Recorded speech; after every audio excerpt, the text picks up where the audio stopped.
Good morning, students. Welcome to the digital classroom with Holy Heart Schools. Today we are going to discuss chapter Climate of India. In this chapter we will be learning about climate of India, variation and contrast in climate, the four seasons, the hot dry season, the rainy season, the season of the retreating monsoons, the cool season, monsoon and its mechanism, and annual distribution of rainfall.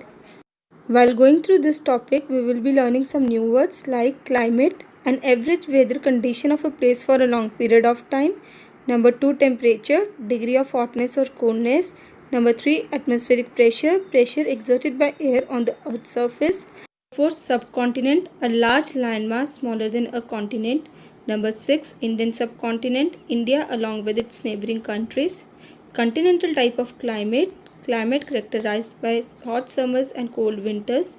And marine type of climate, climate characterized by cool summers and cool winters. Next we have altitude. Altitude is the height of a place above the mean sea level. Next, the western disturbances. The western disturbances are the temperate cyclones originating in Mediterranean Sea and causing light rainfall in the northern plains and heavy snowfall in the northern mountains. Next, jet streams. Jet streams are the fast flowing air currents that blow from west to east across the globe. And the last one is tropical depressions. Tropical depressions is an atmospheric low pressure system originating in the tropics in which sustained wind speed is 38 miles per hour. Example, Amphan. Students, let's start with the chapter. Before starting the chapter, let's have a big picture of today's topic. In this chapter, we will be learning about atmospheric conditions.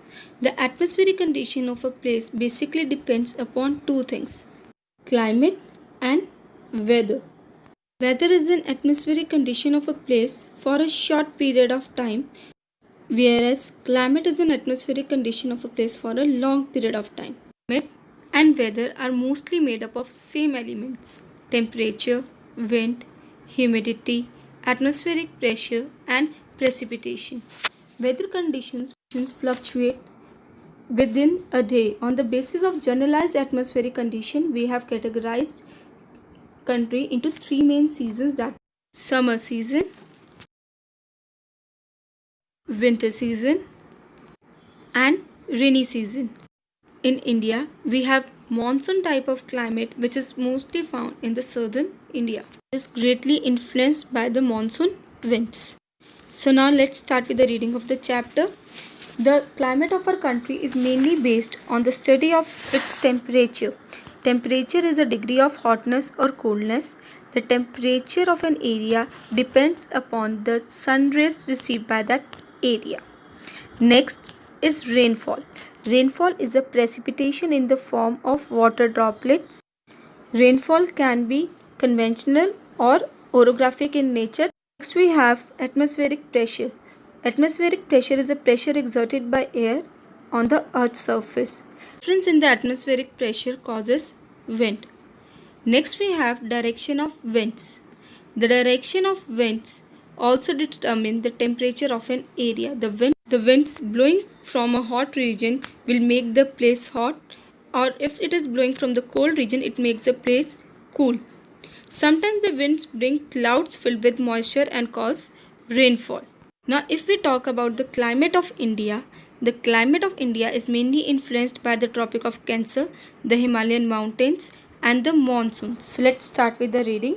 The climate of India is greatly influenced by two factors: Tropic of Cancer, dividing the country into two halves, North Temperate Zone and South Tropical Zone. Tropic of Cancer passes from the center of our country. It is receiving the direct rays of the sun, and we can see its effect both in the northern and the southern part of India. This is the reason we say that northern part of India has a subtropical type of climate. Next we have the Himalayan mountains.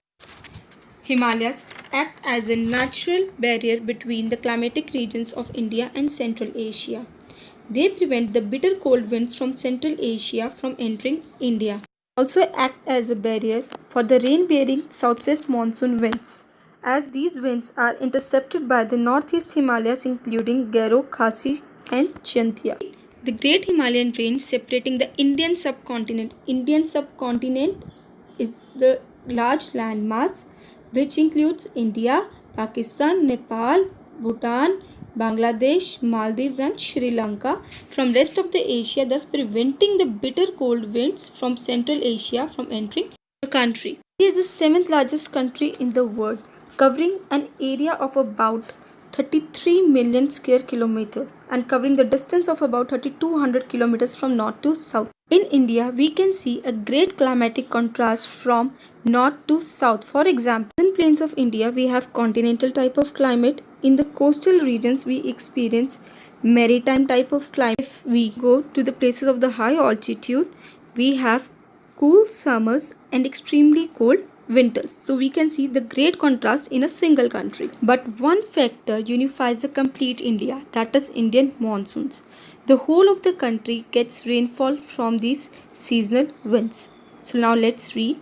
The vast north to south extent of India from 8 degree north to 37 degree north is a distance of about 3200 km from north to south. While one can observe the unique climatic contrast means difference from north to south that I have already explained, and one factor which unifies the climate of India is the fact of monsoons, which the alteration means changing in the season, and the reversal of winds. Reversal of winds means the changing path of the winds, as these winds change their path after every 6 months. Climate of India can be described as a tropical monsoon type because of the effect of Tropic of Cancer and monsoon winds. Next we have variation and contrast in climate. Variation and contrast means difference in elements. Now with an overall unity in general pattern, there are clear regional variations that can be seen in the climatic conditions within our country. Let us take two most important elements, that is temperature and precipitation. That varies from season to season and place to place. If I take Barmar in Rajasthan, we may record the temperature of 48 degrees Celsius to 50 degrees Celsius in June, while it hardly reaches 22 degrees Celsius in Pahalgam or Gulmarg on the same day. However, in Dras near Kargil, the temperature may go down by minus 40 degrees Celsius during winters. The annual range of temperature in the coastal region is near about 3 degrees Celsius. Here, annual range of temperature means the difference between mean monthly temperature of hottest and coldest months. The reason is the moderating effect of sea, whereas it is more than 20 Celsius in the interior of our country because it is away from the sea. In Thar Desert, the range of temperature may go up to 25 to 30 degrees Celsius because there is a great difference between day and night temperature in the desert area. So let's read temperature conditions during summer. So let's read. The places to the north of Tropic of Cancer experience continental type of climate, that is very hot during the summers and very cold during the winters, like in Punjab that I have already shown. Example, the temperature rises up to 50 degrees Celsius in Rajasthan during summer, while Dras near Kargil the temperature may go down by 40 degrees Celsius during winters. The places to the south of Tropic of Cancer, being near the equator, remains hot with an average temperature of 25 to 10 degrees Celsius throughout the year. They do not experience winter at all. For example, Bengaluru in south, this is due to the reason that it lies in the interior part of the continent and it is near to the equator. The places situated on the vast east-west coastline. Coastline is the land along the coast of the India experiences equable, means moderate or maritime or oceanic type of climate, that is neither too hot neither too cold throughout the year due to the moderating effect of sea or due to the influence of land breeze and sea breeze. Hence, whereas the places in the interior north having the annual range of temperature meaning I have told that is the difference between mean monthly temperature of hottest and the coldest months is up to 20 degrees Celsius. For example, temperature of Rajasthan, and the coastal regions may have about 3 degrees Celsius to 5 degrees Celsius, example in Kerala. We are starting up with the rainfall. Rainfall in India is unevenly distributed. That is, the distribution of rainfall is not uniform. Even the amount of rainfall varies from region to region. For example, Maisanram in Meghalaya receives the highest amount of rainfall by the Bay of Bengal branch of the southwest monsoons, while Jaisalmer in Rajasthan receives less than 25 cm of rainfall because of the parallel alignment of Aravallis to the southwest monsoon winds. The erratic nature of southwest monsoons can be seen from the fact that some parts of the country may be facing floods due to heavy rain, while the other parts may be under the severe drought conditions due to scanty rainfall. For example, the northwest Rajasthan. The two coasts of Indian peninsula are just in the reverse position with regard to the monsoon winds, because the western coast of Indian peninsula gets rainfall by the southwest monsoon winds which arrive India in the month of June, while eastern coast, especially the Coromandel coast, gets rainfall by the retreating monsoons during winters. So let's read. Rainfall. The annual means yearly rainfall varies from about 1180 centimeter at Maisanram, that we have already seen, a station 16 km from Cherrapunji in the state of Meghalaya, the highest in the world, to less than 25 centimeter Thar Desert in Rajasthan. The erratic means uneven or not regular nature of the monsoon plays the havoc, means destructive at the time of unprecedented, means never known before rainfall. As a result, parts of India may suffer due to floods, while other places may have severe drought. Drought means long spell of dry weather conditions. This I have already explained earlier.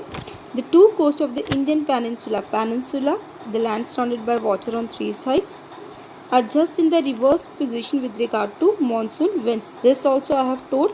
The western coast gets heavy rainfall during June by the southwest monsoon, that is during the summer season, while eastern coast remains comparatively dry during summer. It gets maximum rainfall during winters by the retreating monsoon.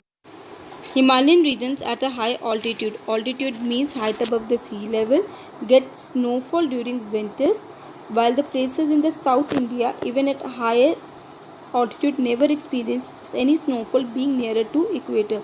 For example, Ooty. Ooty in Tamil Nadu doesn't receive any sort of rainfall because of the nearness to equator. Next we have the factors affecting the distribution of temperature. Now here we will be discussing the factors affecting the temperature with regard to India. The main factors that affect the temperature of India are its location, the Himalayan mountains, altitude, distance from sea, western disturbances, tropical cyclones, and jet stream. Many of these factors we have already discussed earlier. Let's read. The factors affecting the temperature. The sharp contrast in the climate is a result of number of factors affecting temperature. Temperature we know, degree of hotness or coolness. Location. Latitude-wise, Tropic of Cancer divides India into temperate or subtropical north and tropical south. This we have already discussed. The northernmost part of India is occupied by high mountains, that is Himalayas. The places situated north of Tropic of Cancer experience extreme or continental type of climate, that is very hot in summers and very cold in winters because they are away from sea. The southern peninsula, enclosed on three sides by Arabian Sea, Indian Ocean and Bay of Bengal, experience moderate climate, with the coastal regions, that is an area along the coast, experience equable climate because of the effect of sea or due to the moderating effect of the sea. Temperature in general increases from north to south because as we are going towards south, we are going nearer to the equator. Next we have the influence of the Himalayas. This point also we have discussed in the starting of the chapter, that how Himalayas influence the climate of India. Great Himalayan range obstructs means block the bitter cold winds from Siberia from entering Indian subcontinent.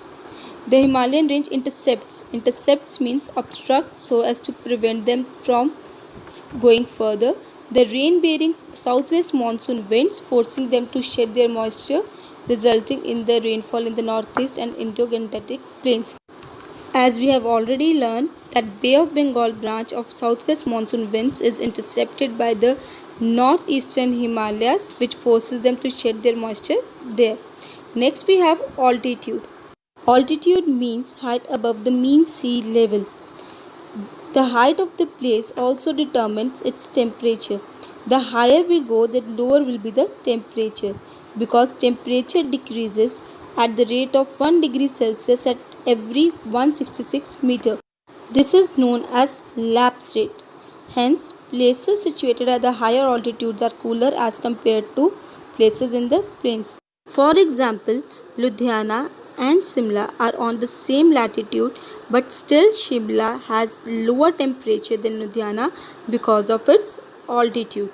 Next, we are starting up with the distance from sea. This point we have discussed many times before. The places situated in the interior have extreme continental type of climate, whereas the places situated near the sea have equable climate due to the effect of land breeze and sea breeze caused by the differential rate of heating and cooling of land and sea. Land breeze, the breeze blowing from land to sea during the night, and sea breeze, the breeze blowing from sea to land during the day, and they don't allow the temperature of the coastal areas to go very high or to go very low. Next, we are starting up with the western disturbances and tropical cyclones. Western disturbances are the temperate cyclones originating in Mediterranean Sea and entering India after crossing Iran, Iraq, Afghanistan, Pakistan. They bring light rainfall in the northern plains of India and heavy snowfall in the northern mountains. Next are the tropical cyclones. Cyclones are the system of winds rotating inwards to an area, basically anti-clockwise in the northern hemisphere and clockwise in the southern hemisphere.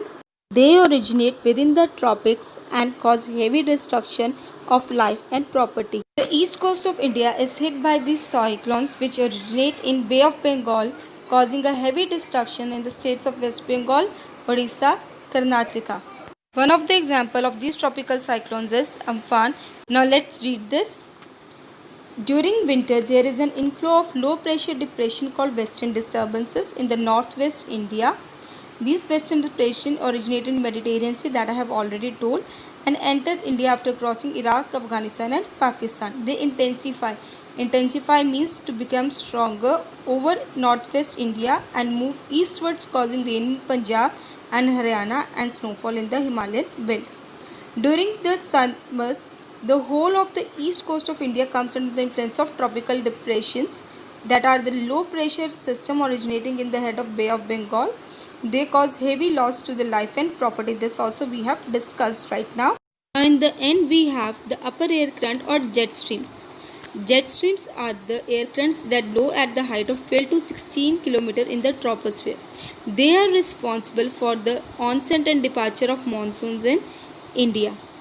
The upper air current or jet stream in the upper layer of the atmosphere could determine the onset and departure of the monsoon. So students, this was our topic for the day. Please revise your topic and try to solve the related question answers.